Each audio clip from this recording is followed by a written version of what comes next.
Hey everybody. So I've been trying to put together a little video that's supposed to be a little satirical, or actually mostly satirical, just covering topics that have been bothering me lately since November. Um, I'm having a hard time putting it together because I'm not in the mood. I'm not laughing. I'm not fun. I don't find anything funny right now. And I'm watching and listening to the news, and I actually get my source from NPR. Apparently, those guys are under scrutiny right now because they aired commercials, which they actually don't. There's a script reading during a lot of their podcasts where they say, "Oh yeah, this is brought to you by Colgate. Colgate is a toothpaste." It's basically it. But now, number 45 is trying to cut funding for that, as well as cutting funds across the board for aid and all that. But one thing that's bothering me is that a lot of people apparently are still supporting this. It seems like not a lot of people are paying attention to the bigger picture here.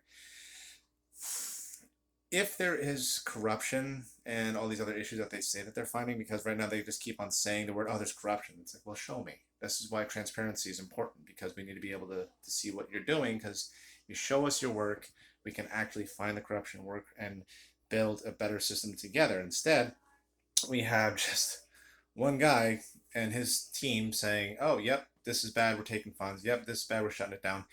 And it's not a congruitive. It's not a progressive thing to do, because here's the thing. Let me just cut the fat on this one. If you're closing down the Department of Education because you want states to go ahead and take care of their own funding, okay. But here's the thing: your short-sightedness is going to stop. It's going to stop this from being successful, because what's happening, if you take away the funds, states are then left to fend for themselves, and a lot of counties don't have enough people in them to actually sustain a school system. So you're going to have a lot of school shutdowns. And if you were really working towards fixing the problem, then what you would have done is taken the funds that were available currently and expanded the school districts that are going to be the most impacted by this. The larger ones that can sustain themselves after the fact, those ones should have been given a notice and some training and some preemptive workings to be able to take on the flux of kids that they're going to have after the fact. You would need to expand bus routes. You would be needing more buses, more bus drivers. So you had a chance to actually create a better economy, better jobs, a better market, and set out to accomplish your goal of sorting out this corruption, getting rid of unnecessary fundings, and letting states do their own thing. Instead, you're not doing any of that. You're just shutting everything down, hard pause. And that's what I want people to pay attention to, is if you're not actually building the system to be improved upon and you're just destroying it, then you're not a surgeon, you're just a maniac with a chainsaw. And if you can't see the problem with this, I can't show you. It's because it is so transparent, and you're not thinking, you're just acting. And I think it's because you wanted a Christian nation, or because you are maybe very racist, or maybe very homophobic or transphobic. And it's annoying because you hear people say, "Oh, well, we're getting rid of DEI because we want them to be able to actually employ people that are qualified." I'm like, then what about somebody being a DEI employee implies that they're not qualified at all?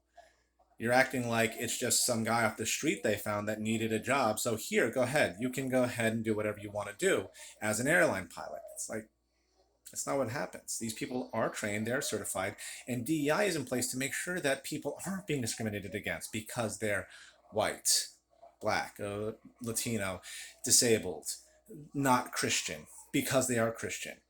I can't say, I'm not going to hire you because you're Christian, because that doesn't align with my personal views. That's what DEI is supposed to be for.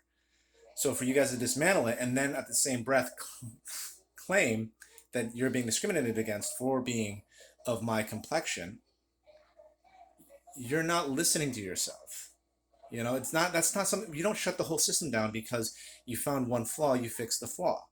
Okay, if you need to backpedal a little bit and then like smooth over the whole surface, then fine. But what's happening is not it's not constructive, it's destructive. And again, and it's terribly transparent the way that people are being demonized, and it's being flipped. Oh, when the plane's crashing, you don't want to sit there and say, well, thank God he's black. That's not ever the question. That was never the thing. DEI is to make sure that people aren't being excluded because they are black, not saying that they have to be black. And I'm just going on that analogy. I know I keep circling back to it being a racial issue. DEI does not just do racial hiring. It's for everyone across the board, again, to make sure that there's diversity, equity, equality, and inclusion. That's what it's supposed to be for.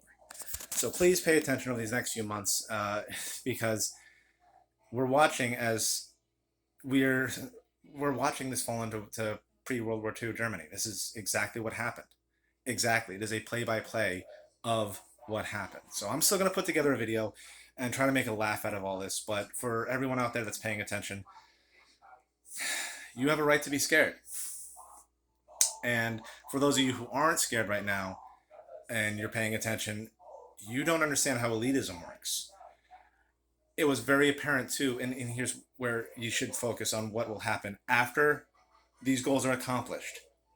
The margin of acceptable person will get narrower and narrower until it excludes you.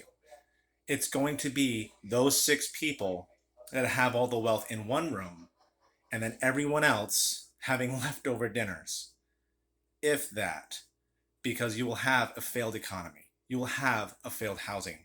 You will have this entire vacuum of power where you don't have anything anymore. Your wages are gone. Your insurances are gone. Your safety checks and balances and social securities are all gone.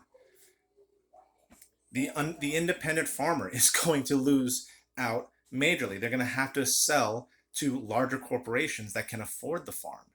And that's going to be the entire business structure then. You're not going to have competitive American markets. You're going to have the American beef farmer. That's it. The one beef farmer that you have to pay their rates for. You don't get a say anymore. So this system, if you think about it on the larger scale, everything going into effect now, as it looks, will effectively shut down the independent free market and create I don't know the term. It's a monopoly, a series of monopolies. There's got to be a grander term that will actually encompass all of this. I'm struggling to find it. I just want you all to not be so enthusiastic about what's happening, because if you pay close attention, we all lost. So, anyway, I'm going to get back to it. And for those of you who are crying, oh, this libtard man, first and foremost, I would love to vote Republican. I haven't been able to get behind any of these guys for the last, say, I don't know, Reagan. But yeah, I'm fixing to get my kid a snack, and I'm gonna go ahead and fix my CV axle and just get back to my life. I hope you all have a good one, and from here on out, pay attention.